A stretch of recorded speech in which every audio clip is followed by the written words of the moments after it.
क्या आपने कभी सोचा था कि जिस बोट के ईयरफोन और स्मार्ट वॉच आपकी रोजमर्रा के लाइफस्टाइल का हिस्सा है, वही कंपनी अब शेयर मार्केट में उतरने जा रही है। जी हाँ, यंगस्टर्स की फेवरेट ब्रांड बोट को सेबी से आईपीओ की मंजूरी मिल गई है। कंपनी लगभग 2000 करोड़ का इशू लाने की तैयारी में है। चलिए एक नजर डालते हैं बोट की ग्रोथ स्टोरी पर। तो बोट की शुरुआत 2016 में हुई थी। उस टाइम पर भारतीय बाजार पर विदेशी ब्रांड्स का दबदबा था, लेकिन बोट ने किफायती दाम, स्टाइलिश डिजाइन और आक्रामक मार्केटिंग के जरिए यंगस्टर्स को तेजी से लुभाना शुरू कर दिया। 2020 तक बोट ने भारत में ईयरफोन और हेडफोन सेगमेंट में लीड हासिल कर ली। 2022-23 में कंपनी ने स्मार्ट वॉच और वेरेबल सेगमेंट में भी बड़ी छलांग लगाई। आज के टाइम में बोट भारत का नंबर 1 वेरेबल ब्रांड है और ग्लोबल टॉप 5 ब्रांड्स में शामिल है।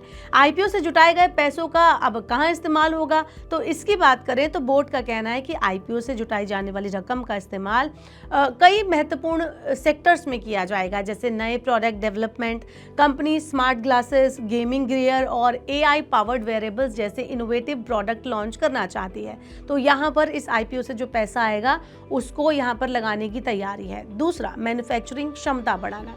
भारत में मेक इन इंडिया के तहत प्रोडक्शन यूनिट को मजबूत करना चाहती है कंपनी। तीसरा, कर्ज घटाना। आईपीओ से मिलने वाली राशि से कंपनी अपने डेट को कम कर सकती है, जिससे बैलेंस शीट उसकी मजबूत होगी। चौथा, ग्लोबल एक्सपेंशन। दक्षिण एशिया, मध्य पूर्व और यूरोप में बोट अपने पांव फैलाने की योजना बना रही है। चलिए अब आपको बताते हैं कि आईपीओ जो आने वाला है बोट का, उसका साइज और स्ट्रक्चर क्या है। तो कुल इशू साइज लगभग 2000 करोड़ रुपए रहेगा। इसमें फ्रेश इशू और ऑफर फॉर सेल यानी ओएफएस दोनों शामिल हो सकते हैं। निवेशकों के लिए लॉट साइज और प्राइस बैंड की घोषणा मंजूरी के बाद कुछ हफ्तों में हो सकती है।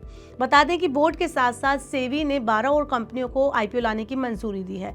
इसमें मैन्युफैक्चरिंग, आईटी, फार्मा और एफएमसीजी सेक्टर की कंपनियां शामिल हैं। तो ये साफ इशारा है कि आने वाले महीने में शेयर मार्केट आईपीओ की बाहर आपको दिखाने वाला है। तो अगर आप आईपीओ में निवेश करते हैं तो आपके लिए एक बहुत ही सुनहरा मौका हो सकता है मुनाफा कमाने का।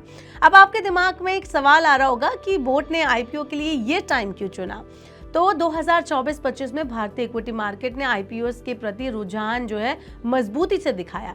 कई कंपनियों ने शानदार लिस्टिंग गेन दिए। फेस्टिव सीजन जैसे सितंबर नवंबर को देखते हुए कंज्यूमर ब्रांड का आईपीओ लाना निवेशकों की दिलचस्पी बढ़ा सकता है।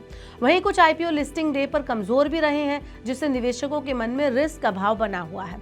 तो अब इस पूरे आईपीओ की खबर का निवेशकों पर क्या असर होगा उसकी बात करें तो ब्रांड वैल्यू। बोट एक मजबूत ब्रांड है जिससे रिटेल निवेशकों में भरोसा ज्यादा है। बड़े इशू साइज 2000 करोड़ रुपए का इशू दिखाता है कि इसमें पर्याप्त लिक्विडिटी होगी। तीसरा, वैल्यूएशन का सवाल। अगर आईपीओ का प्राइस बहुत ऊंचा रखा गया तो लिस्टिंग में गेन सीमित हो सकता है। Long term positive. बोट का बिजनेस मॉडल, युवा ग्राहकों का सपोर्ट और कंज्यूमर इलेक्ट्रॉनिक्स मार्केट की ग्रोथ इसे लंबी अवधि के लिए आकर्षक बना सकती है। ओवरऑल बोट का जो आईपीओ है वो सिर्फ एक फाइनेंशियल इवेंट नहीं, बल्कि ये भारत के स्टार्टअप से स्टॉक मार्केट तक प्रेरक यात्रा का एक प्रतीक है। ये उन इन्वेस्टर्स के लिए खास है जिन्होंने बोट को एक छोटे ब्रांड से ग्लोबल प्लेयर बनते हुए देखा। अब सबसे बड़ा सवाल ये है कि क्या बोट का आईपीओ निवेशकों के लिए गोल्डन चांस साबित होगा या फिर लिस्टिंग डे पर कोई नया सरप्राइज देखने को मिलेगा। आपको बोट के आईपीओ के बारे में क्या कहना है, आप हमें कमेंट बॉक्स में बता सकते हैं। और ऐसे और वीडियोस के लिए देखते रहिए मनी 9 और सब्सक्राइब करें मनी 9 का यूट्यूब चैनल।